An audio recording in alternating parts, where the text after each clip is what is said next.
வணக்கம். ஜெஃப்னா கலரியின் பிரம்மாஸ்திரம். இந்திய தேர்தல் தொடர்பில் இன்றைய தினம் பார்க்க இருக்கின்றோம்.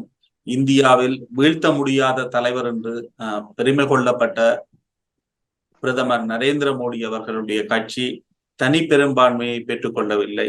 ஒரு கூட்டாட்சிக்கு செல்கின்றது இந்தியாவினுடைய அடுத்த ஆட்சி என்பது. ஆகவே தொடர்ச்சியாக எல்லா விடயங்களிலும் செல்வாக்கு செலுத்தக்கூடிய நிலைமையில் பாஜக இருக்குமா? அதனை கடந்து நாம் தமிழர் கட்சியினுடைய வளர்ச்சி தமிழ்நாட்டில் அதிகமாக இருக்கின்றது. பாஜக தமிழ்நாட்டில் வளர்ந்திருக்கின்றது. இவ்வாறான விடயங்கள் தொடர்பில் பேசிக் கொள்வதற்காக அரசியல் ஆய்வாளர், இராணுவ பாதுகாப்பு சார்ந்த விடயங்கள் தொடர்பில் கருத்துக்களை தெரிவிக்கும் முன்னாள் இராணுவ அதிகாரி மேஜர் மதன்குமார் அவர்கள் நம்முடன் இணைந்திருக்கின்றார். வணக்கம். வணக்கம் சகோதரர் ஜெயன். இந்தியாவில் வீழ்த்த முடியாத தலைவர் நரேந்திர மோடி என்ற மிகப்பெரிய ஒரு பிம்பம் இருந்தது. ஆனால் தனி பெரும்பான்மையை இழந்திருக்கின்றார். அவர் இதற்கு முன்னர் முதலமைச்சராக இருக்கின்ற பொழுதும் தனி பெரும்பான்மையுடன் இருந்திருக்கின்றார். இதற்கு முன்னர் 2 ஆட்சியும் தனி பெரும்பான்மையுடன் பாஜக இருந்திருக்கின்றது. இந்த நிலைமைக்கு என்ன காரணம் என்று நினைக்கின்றீர்கள்? இதற்கு பல காரணங்கள் இருக்கிறது. அடிப்படையா நீங்க பார்த்தீங்கன்னா இந்திய தேர்தல் வரலாற்றுல 62க்கு பிறகு 2 முறை முழு மெஜாரிட்டியோடு 2 முறை பதவிக்கு வருவது என்பது ரொம்ப கடினமான ஒரு விஷயம். ஏன்னா இந்தியா ஒரு பல மாநிலங்களை உள்ளடக்கிய நாடு. இதனுடைய தன்மை என்பது வேறு. பரப்பு அளவா இருக்கட்டும், மக்கள் தொகையா இருக்கட்டும், இது ஒரு கடினமான ஒரு இதுதான். 3வது முறை அவர்கள் வருவம் என்று அவர்கள் ஒரு 400 சார்சோபார் என்று அவர் ஒரு டார்கெட்டை வைத்தார் கடைசி பாராளுமன்ற கூட்டத்தில். இதற்கு நான் பார்க்கக்கூடியது, நான் கேட்கக்கூடிய மக்களிடம் நேரடியாக பேசியது 4-5 காரணங்கள் இருக்கின்றன. முதலில் இந்த சரிவு ஏற்பட்டது எங்கே என்று பார்த்தால் உத்தரப்பிரதேசம், மகாராஷ்டிரா மற்றும் வெஸ்ட் பெங்கால். குறிப்பாக உத்தரப்பிரதேசத்தில் பிஜேபி தொடர்ந்து 2014 ஒரு வெற்றி, 17 சட்டமன்ற தேர்தலில் ஒரு பெரிய வெற்றி, 19 இன்னொரு வெற்றி, பிறகு 22 இன்னொரு பெரிய வெற்றி, பிறகு இப்பொழுது இது. சோ அந்த வெற்றிக்கு ஒரு சலிப்பு தன்மை ஏற்படும், சேச்சுரேஷன் வரும். அங்க இருக்கக்கூடிய பிஜேபியை சேர்ந்த தொண்டர்கள், கீழ்மட்டத்தில் இறங்கி வேலை செய்யக்கூடிய தலைவர்கள், இவர்கள் யாரும் பெரிய அளவுக்கு அலட்டி கொண்டு ஒரு முழு மனதுடன் வேலை செய்யவில்லை என்பதுதான் அடிப்படை காரணம். நாம் எப்படி இருந்தாலும் ஜெயிக்க போகிறோம் என்று அவர்கள் கொஞ்சம் அதிகமாக சுணக்கமாக இருந்தார் என்பது முதல். 2வது, இவர்களுக்கு எதிராக செயல்பட்ட சமாஜ்வாதி பார்ட்டி அகிலேஷ் யாதவ், அவர் 1 மணி நேரம் ஒரு நாளைக்கு அவருடைய நெருங்கிய சர்க்கிள் நண்பர்கள் என்னன்னு சொல்றது, கிட்டத்தட்ட 4 மணி நேரத்துக்கு கம்மியாக தான் அவர் ஓய்வு எடுத்தார். பரப்புரை என்பது ஒரு அதிக அளவில், ஏன்னா அவருக்கு இது ஒரு டூ ஆர் டே எலெக்ஷன். இதிலும் அவர் தோற்றால், தொடர் தோல்வியில் இருந்தால் அந்த அரசியல் கட்சி என்ன ஆகும் என்பது உங்களுக்கே தெரியும். சோ இந்த பக்கம் வேலை செய்தவர்கள் முழு மனதுடன் ஒரு யுத்தம் எப்படி இருக்குமோ அந்த அளவுக்கு வேலை செய்தார்கள். இவர்கள் வெற்றி களிப்பில் அதிகமாக இருந்ததால் ஒரு தோய்வு ஏற்பட்டது முதல் விஷயம். 2வது, இந்த தேர்தல் நடந்த இந்த காலகட்டத்தில் நீங்கள் பார்த்தீங்க என்றால் இலங்கையிலும் சரி, இந்தியாவிலும் சரி, கடுமையான வெப்பம், கடுமையான வெயில். குறிப்பாக மார்ச்சிலிருந்து இது ஆரம்பித்தது. இந்த 8 கட்ட தேர்தல் என்பது மக்களுக்கே ஒரு சலிப்பை கொடுத்தது. 15 ஒரு வாரத்துக்கு ஒரு கட்டம், ஒரு வாரத்துக்கு ஒரு கட்டம் என்பது யூபியில் பல கட்டங்களாக இந்த வியூகம் ஏன் வகுக்கப்பட்டது என்றால், பிரதமர் மோடி அவர்கள் எல்லா தொகுதியிலும் சென்று பிரச்சாரம் செய்ய அந்த இடைவெளி வேண்டும் என்று இவர்கள் நினைத்தார்கள். பட் அதுவும் ஒரு காரணமாக இருந்தது. ஓரளவுக்கு வாக்கு சதவீதம், அப்படி இவர்களுக்கு வாக்களிக்கக்கூடிய மக்கள் அதிக அளவில் வாக்கு செலுத்த ஆர்வம் காட்டவில்லை. அட்லீஸ்ட் முதல் 3 கட்டங்களில் பார்த்தீர்கள் என்றால் சராசரி வாக்கு விதம் என்பது மிகவும் கம்மியாக தான் இருந்தது. 3வது, அங்க இருக்கக்கூடிய லோக்கல் காரணங்கள். யூபி, குறிப்பாக வெஸ்டர்ன் யூபி என்று சொல்லக்கூடிய அந்த பகுதியில், மேற்கு யூபியில் இவர்கள் கணிசமான அளவு தோற்றார்கள். அதே மாதிரி கிழக்கு யூபியில் பார்த்தீர்கள் என்றால் அங்கேயுமே ஓரளவுக்கு ஒரு தோய்வு இருந்தது. 2 இடங்களிலுமே கோவிடுக்கு பிறகு நம்ம வெளிமாநில தொழிலாளர்கள் இவர்கள் அனைவரும் பல மாநிலங்களில் இந்தியா முழுக்க வேலை செய்து வருகிறார்கள்.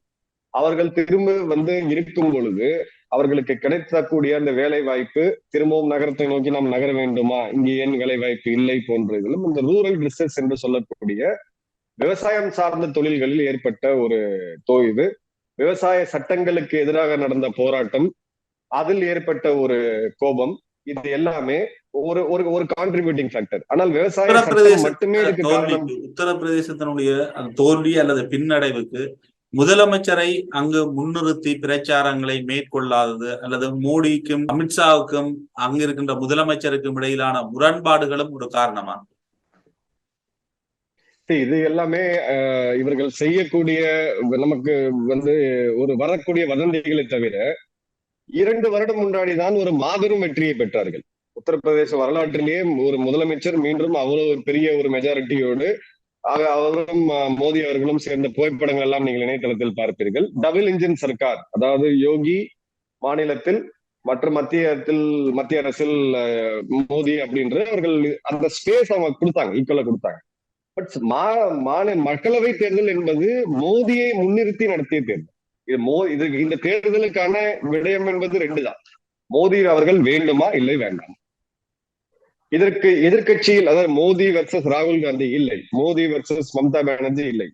இவருக்கு எதிராக ஒரு தலைவர் இந்த அளவுக்கு ஒரு பாப்புலராக இருக்கக்கூடிய, ஒவ்வொரு இந்தியனும் அறியக்கூடிய, உலகத்தில் இருக்கக்கூடிய பல மக்கள் அறியக்கூடிய ஒரு தலைவர் இல்லை. இது நிதர்சனமான உண்மை. அப்பொழுது மோடி வேணும் என்று ஒரு இவர்களும் இல்லை, இவர் வரக்கூடாது என்று இந்த இந்தி கூட்டணி என்று பல கட்சிகள் சேர்ந்து, மாநில கட்சிகள் காங்கிரஸோடு அமைத்த கூட்டணியில் அவர்கள் பிரதமர் வேட்பாளரை முன்னிறுத்தவில்லை. இவர் வேண்டாம் என்றுதான் அவர்கள் ஓட்டு கேட்டார். சோ அதில் யோகி அவர்களுடைய பங்கு கணிசமான அளவு இருந்தது. அவர்களுடைய நெருங்கிய வட்டாரத்தில் இருக்கக்கூடிய நண்பர்கள் என்னிடம் சொன்னது, அவர் மாநிலத்தை விட்டு வெளியவே செல்லவில்லை. இந்த 75 தொகுதியை அவர் திரும்ப, இந்த 80 தொகுதி இருக்கக்கூடிய உத்தரப்பிரதேசத்தில் ஒரு 70 தொகுதியை அவர் கொடுத்தால் அவரின் வருங்காலம், மோடிக்கு அடுத்த ஒரு தலைவராக அவர் வரக்கூடிய வாய்ப்பு இருக்குது. அப்படிப்பட்ட ஒரு வாய்ப்பை எந்த ஒரு அரசியல் தலைவரும் கட்டாயமாக விடமாட்டார்கள்.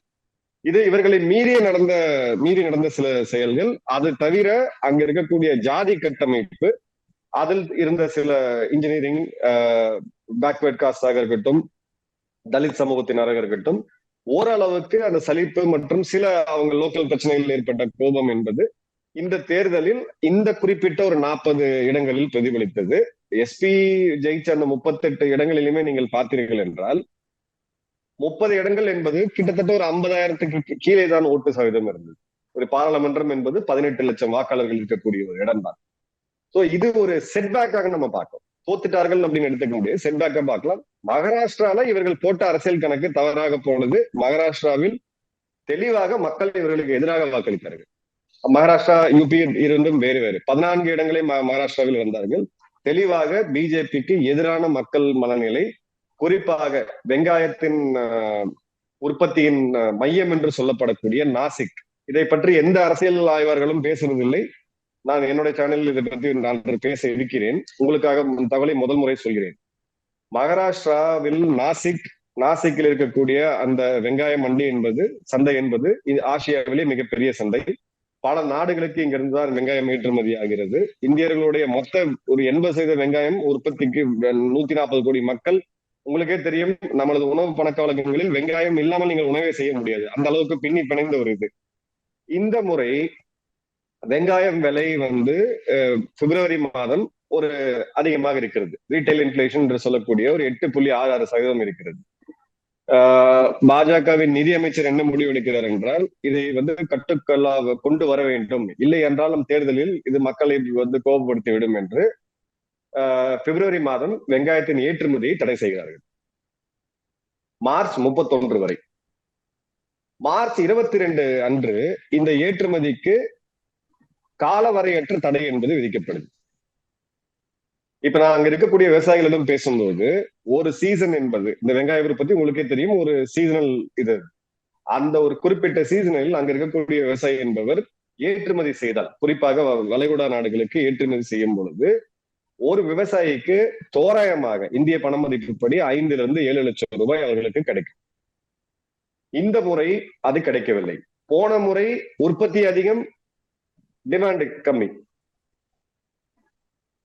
சோ அந்த முறையும் போன வருடம் 2022 இதே பிரச்சனை. அவர்களுக்கு உற்பத்தி விளைச்சல் அதிகமாக போய்விட்டது, டிமாண்ட் அந்த அளவுக்கு இல்லை, விலை வீழ்ச்சி. அதில் அவர்கள் பெரிய ஒரு முதலீட்டு, அவர்கள் பெரிய ஒரு லாஸை சந்தித்தார்கள்.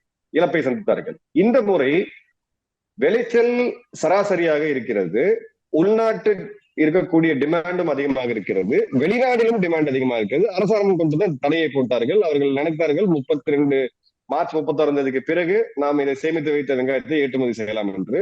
அதில் ஒரு கடும் ஒரு இது இந்த ஏற்றுமதி தடை செய்யும் நீக்கத்தை அதை செய்யாமல் விட்டதால் வெங்காய விலை இப்பொழுது பார்த்தீர்கள் என்றால் ஏப்ரல் மே இந்த 2 மாதங்களில் ரீட்டைல் என்று சொல்லக்கூடிய சந்தை விற்பனை என்பது ஒரு 15 ரூபாய்க்கு வந்தது. இது அவர்களுடைய கடுமையான கோபத்தை காமித்தார்கள். சில பஞ்சாயத்துகளில், அங்க இருக்கக்கூடிய சில பஞ்சாயத்துகளில் தீர்மானமே போடப்பட்டது, எந்த ஒரு அரசியல் கட்சியும் பிரச்சாரத்துக்காக எங்கள் கிராமத்துக்குள் வரக்கூடாது, பஞ்சாயத்துக்குள் வரக்கூடாது. இதை பற்றி யாருமே பேச மாட்டேங்கிறார்கள். அடிப்படையாக 2019 இந்த 14 தொகுதிகளில் 13 தொகுதியை பிஜேபி வென்றது. 2024 இந்த 14 தொகுதிகளில் ஒரு தொகுதியை பிஜேபி வென்றது. இது பிஜேபிக்கு எதிராக போடப்பட்ட விவசாயிகளுக்கு. இந்த விவசாயிகள் என்பது இதில் பிஜேபியை சேர்ந்தவர்களும் இருக்கிறார்கள், RSஐ சேர்ந்தவர்களும் இருக்கிறார்கள், காங்கிரஸை சேர்ந்தவர்களும் இருக்கிறார்கள். இதில் அரசியல் ஒன்றுமே இல்லை. அவர்கள் பல முறை இதை கேட்டும் அவர்களுக்கு உண்டான இதை நடக்கவில்லை. சோ அந்த விவசாயிகள் என்னிடம் பேசும் பொழுது அவர்களுக்கு ஒரு கேள்வி வைத்தார்கள். நீங்கள் ஒரு பொருளை உற்பத்தி செய்கிறீர்கள், நீங்கள் தான் அதை விலையை முடிவு செய்ய வேண்டும். சந்தை என்பது அதை வாங்கலாமா வேண்டாமா, எங்களை மட்டும் ஏன் இந்த மாதிரியான ஒரு இதில் கொண்டு வருகிறீர்கள் என்று சொல்லும்போது நான் அவருக்கு பதில் கருத்து வைத்தேன். உங்களுடைய உரம், யூரியா போன்ற பல விஷயங்கள் அரசாங்கம் இந்த வரி பணத்தில் விலை குறைவு செய்து அதை விலைவாசியை கம்மிப்படுத்தி உங்களிடம் கொடுக்கிறது. ஸோ உங்களுக்கு சப்சிடைஸ் பண்ணும்போது இதை நீங்க ஏன் செய்யக்கூடாது அப்படின்ற போது அவர்கள் என்று சொன்னார்கள், அப்படி பார்த்தால் நீங்கள் எலக்ட்ரிக் வெஹிக்கிள் என்ற மின்சார வாகனத்திற்கு அரசாங்கம் சப்சிடி கொடுக்குது, ஆனால் அந்த நிறுவனம் தான் முடிவு செய்துகிறது எந்த விலையில் விற்க வேண்டும் என்று. அப்பொழுது ஒரு கார்பரேட்டுக்கு ஒரு நியாயம், எங்களுக்கு ஒரு நியாயமா என்று கேள்வி கேட்டார். இது எனக்கு நியாயமா தான் படுகிறது. அதனுடைய வெளிப்பாடு தான் இதுல மகாராஷ்டிரால பார்த்தோம். வெஸ்ட் பெங்கால்ல ஒரு 10 சீட்டை அவங்க செஞ்சிருக்கிறாங்க.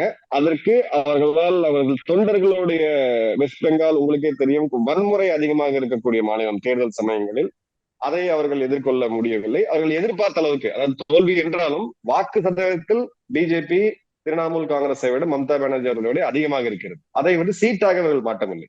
இது எல்லாம் சேர்ந்துதான் பிஜேபி, அதாவது என்னுடைய அன்ற கணிப்பு ஒரு 300 தொடுவார்கள். 303 அவர்கள் ஏற்கனவே எடுத்தது, 300 தொடுவார்கள் என்று இருந்துச்சு. அந்த 300ல இருந்து இப்ப 240, 60 சீட்டுக்கான விடை தான் இப்ப நான் உங்களிடம் கூறியது.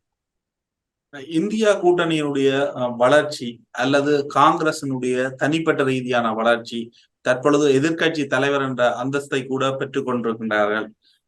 ராகுல் காந்தியினுடைய பிரபல்யமும் அதற்கு ஒரு காரணமா. அவர் மேற்கொண்ட நட பயணங்கள் எல்லாம் அவருக்கு வாக்குகளாக சேகரிக்க உதவி இருக்கிறதா?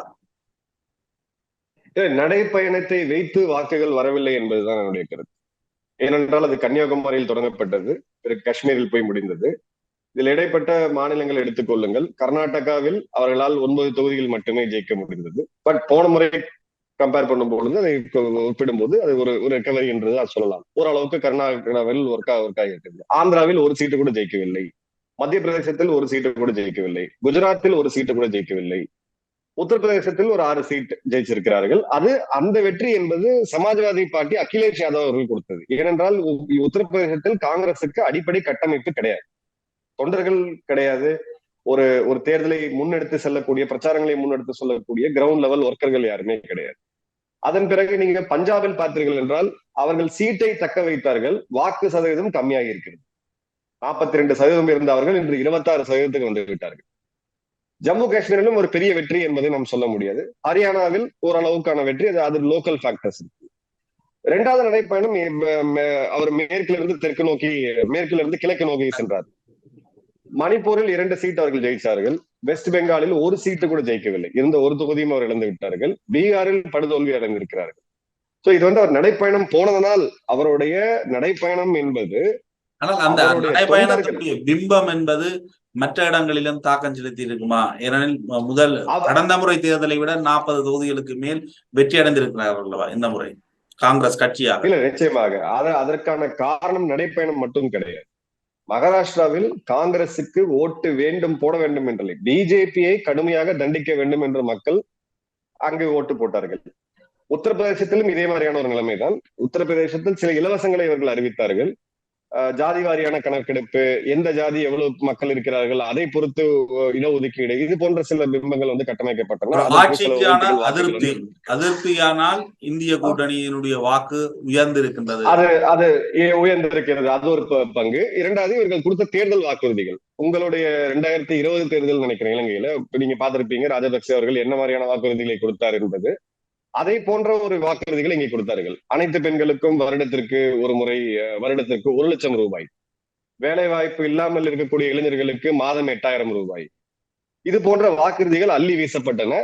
இன்ஃபேக்ட் அது நீங்க பாத்தீங்கன்னா, இதை ஒரு பத்திரமாக எழுதி காங்கிரஸோடைய அடிமட்ட தொண்டர் அவர்கள் ஒரு பெண்மணியிடம் சென்று அவர்கள் கொடுத்து இந்த உத்தரவாதத்தை நாங்கள் அளிக்கிறோம் என்று ஒரு பத்திரம் போன்ற ஒரு விஷயத்தை கொடுத்தார்கள்.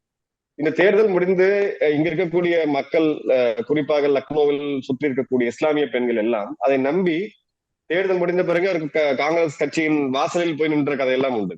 சோ அது இலவசங்களுக்கான அந்த பாதிப்பு. உங்களுடைய நாட்டில் உள்ள தேர்தலை நீங்கள் கூர்ந்து கவனித்திருப்பீர்கள். அது அவர் கொடுத்த அந்த வாக்குறுதிகளை நிறைவேற்றி இருந்தால், ஒரு கணிசமான அளவுக்கு அவர் நிறைவேற்றினார், எந்த அளவுக்கு பொருளாதாரம் பாதிக்கப்பட்டது என்பதை நாம் பார்த்தோம். சோ இந்த முறை இதை மக்கள் புரிந்து கொள்ள மாட்டார். விஷயம் அறிந்தவர்கள், இந்த விஷயத்தை பார்க்கக்கூடிய உங்களை போன்ற பத்திரிகையாளர்கள், எக்ஸ்பர்ட்ஸ் வந்து புரிஞ்சுக்குவாங்க. அதை மக்கள் ஓரளவுக்கு இது பண்ணாங்க. இப்பொழுது இருக்கக்கூடிய மிகப்பெரிய சவால் என்ன என்றால், இந்த வாக்கு சதவீதம் காங்கிரஸ் ஒரு பெரிய ரிகவரியை பெற்றிருக்கிறது. ஆனாலும் நீங்க ரெஃபரன்ஸ் பாயிண்ட் எடுத்தீங்கன்னா 2009 தேர்தலில் காங்கிரஸ் 206 சீட் இருந்தாங்க. 206ல இருந்து 2014 44, அதன் பிறகு கொஞ்சம் சற்று உயர்ந்து 52 2019. இப்போ கிட்டத்தட்ட ஒரு 100 சீட் அளவுக்கு அவங்க வந்திருக்கிறாங்க. ஆனாலும் அவர்களுடைய 206 அவர்கள் திரும்ப தொட முடியவில்லை. காங்கிரஸ் ஒரு 150 200 சீட்டை, அதாவது 150ற்கு அதிகமான சீட்டுகளை பெற்றால் மட்டுமே இந்த காங்கிரஸ் மற்றும் இதர கூட்டணியான ஆட்சியை அமைக்கிறதுக்கான வாய்ப்பு இருக்கிறது. இப்ப இந்திய கூட்டணி என்பது காங்கிரசின் கூட்டணி 230 சீட் வைத்திருக்கிறார்கள். ஒன்றும் 4 கட்சிகள் வந்தால் கூட அவர்களால் வந்து இது பண்ண முடியாது. இரண்டாவது, இந்த வெற்றியை பிஜேபியின் ஒரு அறுதி பெரும்பான்மை தடுத்தது அகிலேஷ் யாதவ். அவர் தான் முதல்ல வந்து தடுத்தார். சோ நாளைக்கு நீங்க வந்து கூட்டணி ஆட்சி அமைக்கணும்னு நீங்க முடிவு பண்ணா கூட, இந்த கூட்டணி ஆட்சியில் பிரதமராவதுக்கான தகுதி, அந்த கோரிக்கை என்பது அழுத்தம் என்பது அகிலேஷ் யாதவ் கிட்டதான் இருக்கு. காங்கிரஸ் சொந்தமாக ஜெயித்து வந்திருந்தால் வேறு. காங்கிரஸ் யூபியில வந்து 2 சீட்டுகள் ஜெயித்தார்கள். பெரும்பான்மை இல்லாத ஒரு இதுலதான் இருக்கிறாங்க. அவங்க வந்து ஒரு மைனர் பார்ட்னரா தான் இருக்கிறாங்க. சோ இந்த இடத்துல காங்கிரஸோடைய ரிகவரி, அதாவது ஓரளவுக்கு அவர்கள் தடுத்திருக்கிறார்கள் அப்படின்றதான் நாம் பார்க்க வேண்டும். இந்த வாக்கை அவர்கள் எப்படி தக்க வைக்க போகிறார்கள் என்பது அடுத்த ஒரு 3 வருடம் நடக்கக்கூடிய ஒரு 6-8 தேர்தல்கள் இருக்கிறது. இந்த 6-8 தேர்தல்களில் அவர்களால் இந்த வாக்கு சதவீதத்தை தக்க வைத்து சில தேர்தல்களை அவர்களால் ஜெயிக்க முடிந்தால் பிறகு நாம் நம்ம உறுதிப்பட்டு கூற முடியும் காங்கிரஸ் வந்து மறுமலர்ச்சி அடைகிறது என்பதை நாம் பார்க்கலாம். ஆனால் அடுத்த 5 வருடமும் நரேந்திர மோடி பிரதமராக இருப்பாரா, அல்லது ஆட்சி கவிழ்ப்புகள், ஆட்சி மாற்றங்கள் ஏற்படுவதற்கு வாய்ப்பு இருக்கிறதா? சந்திரபாபு நாயுடு, நிதிஷ்குமார் போன்றவர்கள் மாற மாட்டார்கள் என்பதற்கு என்ன நிச்சயம்? அவ்வாறான கேள்விகளும் இருக்கிறது அல்லவா? நிச்சயமாக. இப்போ சந்திரபாபு நாயுடு அவர்கள் 15 சீட்டை வைத்துக் கொண்டிருக்கிறார்கள். சந்திரபாபு நாயுடு அவர்களுடைய தேர்தல் பிரச்சாரத்தில் ஆந்திர மக்கள் இவ்வளவு பெரிய ஒரு வெற்றியை அவருக்கு ஏன் கொடுத்தார்கள் என்றால், அடிப்படையாக ஆந்திரா மாநிலத்திற்கு இன்று நீங்கள் பார்த்தீர்கள் தலைநகரம் கிடையாது. அந்த ஒரு வளர்ச்சி பெற்ற ஒரு மாநிலமாக இருந்த மாநிலம் இப்பொழுது பின்தங்கி இருக்கிறது. மக்களுக்கு சலிப்பு ஏற்பட்டு இவர் சந்திரபாபு நாயுடு அவர்கள், அவருடைய வரலாறு உங்களுக்கு தெரியும். ஒரு ஐடி தொழில்நுட்பத்தை 90களிலே ஒரு பெரிய அளவுக்கு எடுத்து வந்த ஒரு டெக்னோகிராட் சிஎம் அப்படின்னு சொல்லுவாங்க, சிஇஓ அப்படின்னு சொல்லுவாங்க. அவரை நம்பி மக்கள் வாக்கு செலுத்துகிறார்கள். இந்த முறை இப்பொழுது அவருக்கு வயது 74. அவருடைய பையன், அவருடைய புதல்வர் அடுத்த வாரிசாக வர வேண்டும் என்று அவர் பார்த்துக் கொண்டிருக்கிறார்.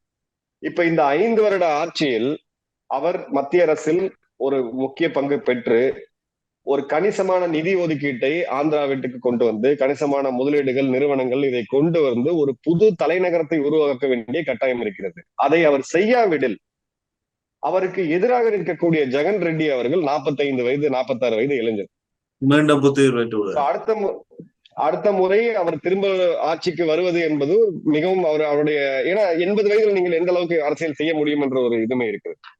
அப்படி பார்க்கும் பொழுது இந்த 5 வருடத்தை ஆந்திராவை ஒரு அந்த அந்த ஆந்திராவுடைய பிரைட் என்று சொல்வார்கள், அந்த மாநிலத்துக்கு ஒரு பெரிய ஒரு பெருமை இருக்கிறது.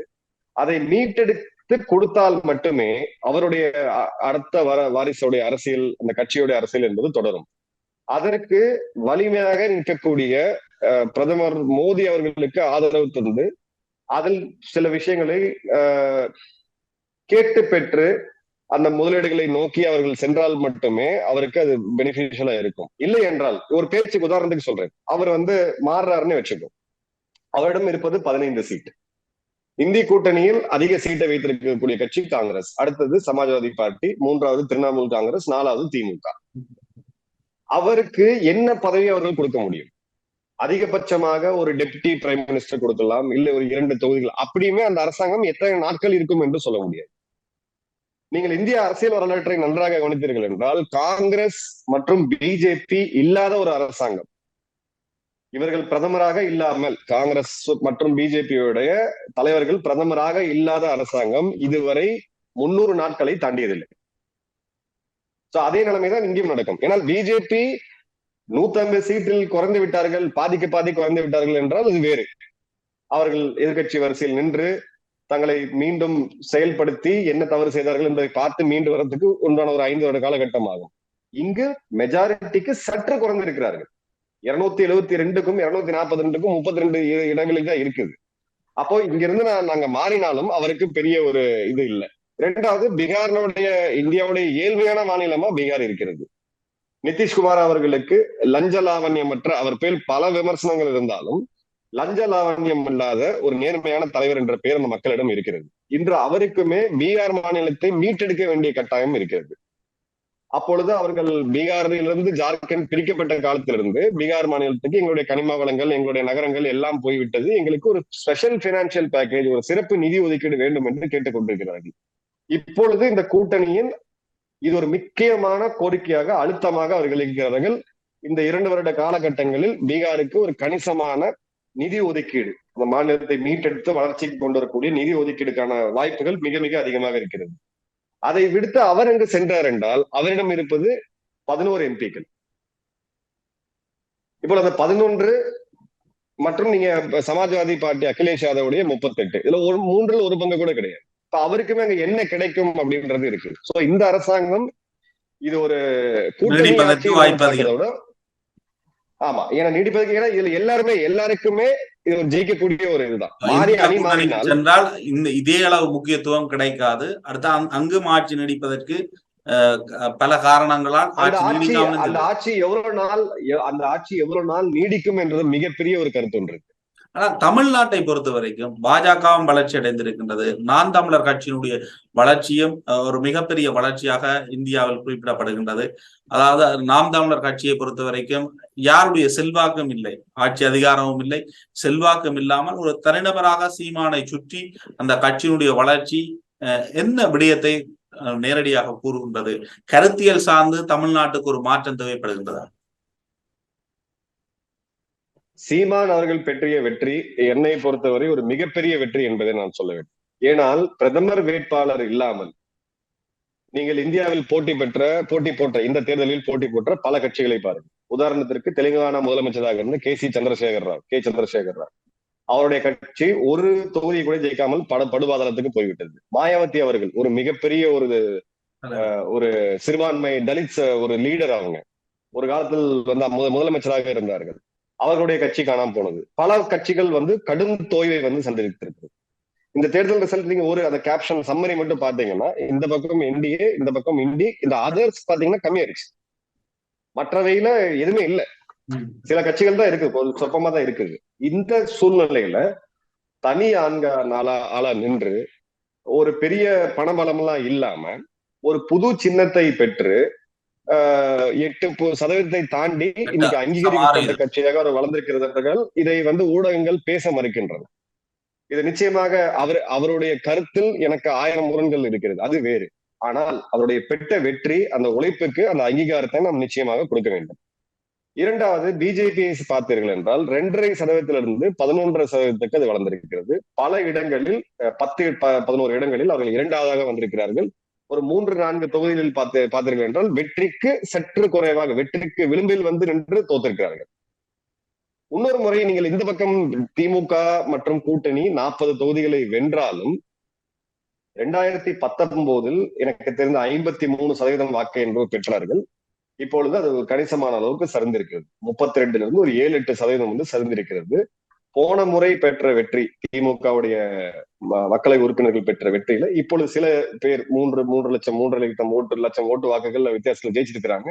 ஆனா ஓவராலா அந்த வாக்கு சதவீதம் என்பது ஓரளவுக்கு கணிசமான அளவுக்கு குறைவடைந்திருக்கிறது. இதில் நாம் தமிழர் கட்சியை பார்த்தீர்கள் என்றால் அவர்களுடைய இந்த 3.25%-இருந்து இப்ப 8%, இந்த 4% வளர்ச்சி என்பது ஒரு 50%-க்கும் 60%-க்கும் அதிகமாக அதிமுகவின் ஓட்டுகள் இங்க வந்திருக்கிறது. இல்ல, நாடாளுமன்ற தேர்தலிலேயே இந்த வளர்ச்சி காணப்படுகின்றது என்றால் சட்டசபை தேர்தலின் பொழுது அவருக்கு ஒரு 25-30 ஆசனங்கள் வருவதற்கான வாய்ப்பு இருக்கின்றதா? இல்லை, அங்குதான் பிரச்சனை. ஏனென்றால் இந்த வாக்குகள் தமிழ்நாடு முழுவதும் பரவலாக வருகிறது.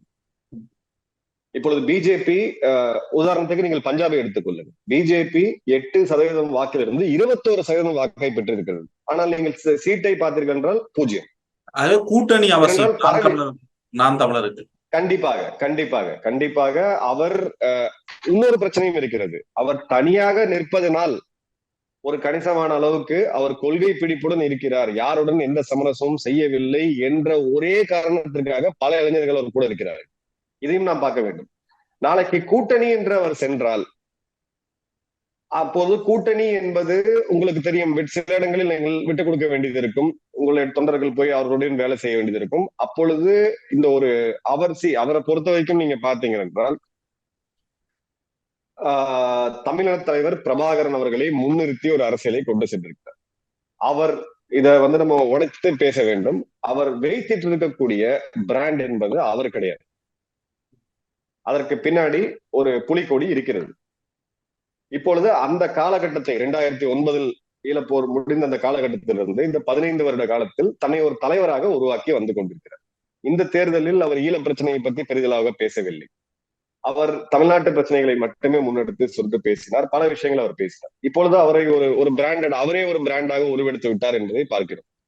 நாளை நீங்கள் கூட்டணியில் போனால் இதில் எவ்வளவு பேர் இதை ரசிப்பார்கள் என்று ஒரு இது இருக்கிறது. ஏன்னா அவர்கள் கூட இருக்கிறது ஒரு இளைஞர், ஃபர்ஸ்ட் டைம் ஓட்டர்ஸ் சொல்லக்கூடியவர்கள் தான் மிக அதிகமாக அவர்கள் இருக்கிறார்கள். கூட்டணியின் மூலம் தனித்தன்மை என்பது கேள்விக்குட்படும். அதனால் புரிந்து கொள்கிறது, மாறுபடும். ஆனால் பாஜக தமிழ்நாட்டில் இன்னும் வளர வேண்டும் என்றால் இந்த முறை தேர்தலில் கச்சதீவு மீட்பு தொடர்பில் அதிக அளவு பேசப்பட்டது. ஆகவே கச்சதீவு மீட்பது தொடர்பில் பாஜக மத்திய அரசாங்கம் ஏதாவது முடிவுகளை எடுக்குமா? இந்த ஆட்சி என்னுடைய இதில் பார்த்தீர்கள் என்றால் இப்பொழுது 2005 வருடம் நாம் கடந்து போவோம். 2029 இப்பொழுது இந்த தேர்தலின் முடிவை நான் 2029 எதிர்பார்த்தேன். நீங்கள் தொடர்ந்து ஜெயித்துக் கொண்டே இருக்க முடியாது. இந்தியா போன்ற மிகப்பெரிய ஜனநாயக நாட்டில் நீங்கள் தொடர்ந்து ஜெயித்துக் கொண்டே இருக்க முடியாது. அப்பொழுது உங்களுடைய கணிசமான தொகுதிகள் நீங்கள் வடக்கு மற்றும் மேற்கு இந்தியாவிலிருந்து நீங்கள் வாங்குகிறீர்கள். அதோட தோய்வை நீங்க வந்து சரி செய்ய வேண்டும் என்றால் நீங்கள் கிழக்கு மற்றும் தெற்கில் நீங்கள் ஜெயிக்க வேண்டும். அப்பொழுது கிழக்கு வெற்றி நீங்க தெற்கில் ஜெயிக்க வேண்டும் என்றால் உங்கள் கட்சியை அசுர வேகத்தில் வளர்த்து நீங்கள் தேர்தல் வெற்றியை நோக்கி நீங்கள் செல்ல வேண்டிய கட்டாயம் இருக்கிறது. இது எனக்கு வந்து வடக்கில் இருக்கக்கூடிய ஒரு 10 மாநிலங்களில் இருந்து எனக்கு 250 சீட்டு கிடைக்குது என்று நான் சுணக்கமாக இருந்தால் இந்த முடிவை தான் நீங்கள் ஏற்கனவே இப்போது அந்த சூடு இவர்களுக்கு விழுந்து விட்டது. இப்பொழுது அவர்களுடைய கவனம் அதிகமாக தெற்கில் இருக்கக்கூடிய 5 மாநிலங்களில் அவர்கள் செய்வார்கள். கர்நாடகாவில் அவர்கள் இன்று நம்பர் 1 கட்சியாக இருக்கிறார்கள். தெலுங்கானாவில் 2வது இடத்துக்கு வந்து விட்டார்கள். கணிசமான அளவுக்கு தொகுதிகளை ஜெயிச்சிருக்கிறார்கள். கேரளாவில் கம்யூனிஸ்டின் கோட்டை என்று வைக்கப்பட்ட கேரளாவில் இன்று ஒரு MP அவர்களுக்கு கிடைத்திருக்கிறார். தமிழ்நாட்டில் வாக்கு சதவீதத்தில் உயர்ந்திருக்கிறார்கள். ஆந்திராவில் இன்று கூட்டணி ஆட்சியில் அவர்களும் ஒரு பங்கு வகிக்கிறார்கள். சோ இந்த மாநிலங்களில் இருந்து குறிப்பாக இந்த ஒடிசாவில் ஆட்சியை பிடித்து விட்டார்கள். 24 வருடம் கழித்து அந்த ஒடிசா மாநிலத்தின் மக்களின் கடவுளாக பார்க்கப்பட்ட பிஜு பட்நாயக் அவருடைய புதல்வர் நவீன் பட்நாயக் இன்று ஒரு தோல்வியை சந்திக்கிறார். சோ இந்த மாதிரியான சூழ்நிலையில் இவர்களுக்கு தமிழ்நாட்டில் வளர வேண்டுமா இல்லையா என்பது ஒரு ஆப்ஷன் கிடையாது. அவர்கள் வளர்ந்தே ஆக வேண்டிய கட்டாயம் இருக்கிறது. ஆட்சியை தக்க அங்க வடக்கில் மேற்கில் சரியும், அடுத்த தேர்தலில் இன்னும் கூட செய்யலாம். கச்சதீவு என்ற விவகாரத்தை பாஜக கையில் எடுக்குமா? மீண்டும் எடுக்கும். பல விஷயங்களை அவங்க எடுத்தாகும், பல விடயங்களை அவங்களுக்கு கையில் எடுத்தாகும். கணிசமான அளவு மீனவர்கள் இருக்கிறார்கள் தமிழ்நாட்டில். அப்பொழுது மீனவ சமூகத்தினரின் ஆதரவு வேண்டும் என்றால், இந்த தேர்தலிலே இங்க ராம்நாடு போன்ற பல இடங்களில் பார்த்தீர்கள் என்றால் மீனவர்கள் ஆதரவு கணிசமான அளவுக்கு வந்திருக்கு. கச்சதீவு மீட்பு விடயத்தை கையில் எடுக்கின்ற பொழுது இங்கிருக்கின்ற தமிழ் மீனவர்களை எதிர்க்க வேண்டிய நிலை இந்தியா என்ற பார்வைக்குள் வராதா? இதை எப்படி ஒரு அரசியல் கட்சி எப்படி இதை எடுப்பார்கள் என்றால், இதை முதலில் ஒரு தங்களுடைய சர்ச்சையாக்குவார்கள். இதை ஒரு சர்ச்சையாக்குவார்கள். மக்களின் ரெஸ்பான்ஸ் எப்படி இருக்கு? இந்த முறை தேர்தல் நேரத்தில் இதை பற்றி பேசினார்கள். பட் நான் பார்த்தவரை ஒரு பெரிய அளவுக்கான ஒரு எக்ஸைட்மெண்ட் இல்லை மக்களிடம், தமிழக மக்களிடம் ஒரு பெரிய அளவுக்கான ஒரு தேர்தலில் செல்வாக்கு செலுத்தக்கூடிய ஒரு காரணியாக இருக்கவில்லை. இதை ஒரு டெஸ்ட் பண்ணிருக்கிறாங்க. இதோட ரெஸ்பான்ஸ் எப்படி இருக்கும் அப்படின்னு அவங்க கிட்ட டீம் இருக்கிறாங்க, அனலிட்டிக்ஸ் இருக்குது, அதை பார்த்து செக் பண்ணிருக்கிறாங்க. அடுத்த முறை தேர்தல் பிரச்சாரத்தில் இந்த 26 தேர்தலில் நீங்கள் கவனிக்க வேண்டும். 26 தேர்தலில் அவர்கள் இதை தேர்தல் வாக்குறுதியாக அவர்கள் அந்த தேர்தல் வாக்குறுதிக்கான அந்த புத்தகத்தை வெளியிடுவார்கள். அதில் கச்சத்தீவு குறிப்பிடப்பட்டது என்றால் அதை இவர்கள் அரசியலுக்காக அவர்களுடைய வாக்கு சதவீதம், அவருடைய மக்கள் ஆதரவை பெருக்க வேண்டும் என்று அந்த ஒரு காரணத்திற்காக இந்த பிரச்சனையை எடுப்பார்கள். இந்த பிரச்சனையை எடுத்து மீட்டெடுக்க வேண்டிய கட்டாயம் இருக்கிறது என்று ஒரு முடிவை எடுத்து அவர்கள் நகரத்துக்கான வாய்ப்புகள் அதிகமாக இருக்கிறது. இது பிரச்சனை கச்சத்தீவு அல்ல. திரும்பவும் சொல்கிறேன், பிரச்சனை கச்சத்தீவு அல்ல. கச்சத்தீவை எல்லையாக கொண்டால் இந்தியாவின் எக்ஸ்க்ளூசிவ் எக்கனாமிக் ஜோன்ஸ் என்று சொல்லக்கூடிய மீன்பிடி இடம், இது ரொம்ப குறுகிய பாதை. இது எங்கேயாவது ஒரு இடத்தில் ஆனால் இன்னொரு விஷயமும் இருக்கிறது. இது இந்தியாவின் ஜியோ பொலிட்டிக்ஸை அஃபெக்ட் பண்ணக்கூடியது. இது இன்னொரு நாடு சம்பந்தப்பட்டது. அங்க இருக்கக்கூடிய தமிழர்களையும் இதில் கோபப்படுத்தாமல் ஒரு நடுநிலையை அடைந்து, இரு தரப்பும் நடுநிலையை அடைந்து இருக்கக்கூடிய முடிவை மட்டும்தான் எடுப்பார்கள். ஏன்னா பிஜேபியை பொறுத்தவரை நான் ஒரு விடையும் 15 வருடமாக 20 வருடமாக இந்த கட்சியை நான் பார்த்து வருகிறேன். தேசிய பாதுகாப்பில் சமரசம் செய்யாமல் தான் அவர்களுடைய முடிவு என்பது இருக்கும். அந்த வட்டத்துக்குள் என்ன செய்ய முடியுமோ அதை செய்வார்கள். இல்லை என்றால் இந்த தேர்தல் பரப்புரைக்காகவும் அவர்கள் அடுத்த தேர்தலுக்காக பயன்படுத்த வாய்ப்பு இருக்கு. இறுதியாக ஒரு கேள்வி, இலங்கையை சேர்ந்த இஸ்லாமிய தீவிரவாதிகள் என இந்தியாவில் கைது செய்யப்பட்டிருக்கின்றார்கள் 4 பேர். அதனைத் தொடர்ந்து இலங்கையிலும் அது தொடர்பான விசாரணைகள் முன்னெடுக்கப்படுகின்றது, இந்தியாவிலும் அது தொடர்பான விசாரணைகள் முன்னெடுக்கப்படுகின்றது. அது எந்த அளவு தூரம் செல்கின்றது? அதனுடைய நோக்கங்கள் தொடர்பில் உங்களுடைய பார்வை? இது எனக்கு தெரிந்தவரை நான் கூறுகிறேன், ஒரு துல்லியமான உளவு தகவலின் பேரில் இது இந்தியாவின் ஒரு உளவுத்துறைக்கு, அது எந்த உளவுத்துறை என்று நமக்கு தெரியாது, பட் ஒரு உளவுத்துறைக்கு கிடைத்த தகவல்கள் குஜராத்தின் ஆன்டி டெரரிஸ்ட் ஸ்குவாட் என்று சொல்லக்கூடிய ATS அவர்களுக்கு தெரிவிக்கப்பட்டு இந்த 4 பேரும் சென்னையிலிருந்து அகமதாபாத் குஜராத்தின் தலைநகரத்துக்கு விமான பயணமாக போகும் பொழுது ஒரு குறிப்பிட்ட மணித்துளிகளுக்கு முன்னாடிதான் இந்த குறிப்பிட்ட நபர்களை பற்றியான தகவல் குஜராத் ATS போயிருக்கிறது. ஸ்பாட்ல போய் அவங்க அரெஸ்ட் பண்ணிருக்கிறாங்க. இப்போ அந்த விசாரணை தீவிரவாதம் என்று வந்தால் தேசிய புலனாய்வு அமைப்பான NIA இதை கையில் எடுக்கும். NIA கிட்டதான் அந்த ஃபுல் பிக்சர் இருக்கு. ஏன்னா உங்களுக்கு தெரியும், ஈஸ்டர் சர்ச் குண்டு வெடிப்புல என்ன நடந்தது, அதன் பிறகு தமிழகத்தில் அதோடைய லிங்க் எங்க இருந்து வந்துச்சு, கேரள சிறையில் இன்று இருக்கக்கூடிய சில பேர், இப்பொழுது 2 வருடம் முன்னாடி கோயம்புத்தூர்ல நடந்த குண்டு வெடிப்பு, அதே ஒரு ISIS உடைய அந்த ஸ்டாம்ப் இருந்ததை நம்ம பார்த்தோம். அதில் ஒரு சில ஊடகங்களில் அதில் சம்பந்தப்பட்ட சில பேர் இது அரசியல் காரணங்களுக்காக செய்யப்பட்டது என்ற குற்றச்சாட்டையும் வைக்கிறார்கள். அந்த வகையில் பார்த்தால் இவர்கள் கைது செய்யப்பட்ட பிறகு இவர்களுடைய நடத்தப்பட்ட விசாரணையில் அகமதாபாத்துக்கு வெளியில் உள்ள சில குறிப்பிட்ட இடங்களில் சோதனைகள் நடைபெற்றிருக்கின்றன.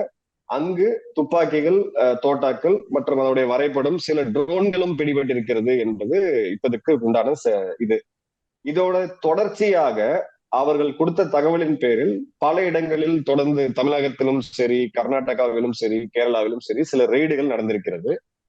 இதுக்கு பிறகு அடுத்து நடக்கப்படக்கூடிய, அதாவது அவர்கள் கைது நடவடிக்கைகள் ஏதாவது எடுத்தார்கள் என்றால் என்ஐஏவின் குறிப்பு மற்றும் என்ஐஏவின் முதல் தகவல் அறிக்கை என்று சொல்லக்கூடிய எஃப்ஐஆரை நாம் படிக்கும் பொழுது இதை உறுதியாக நாம் சொல்ல முடியும்.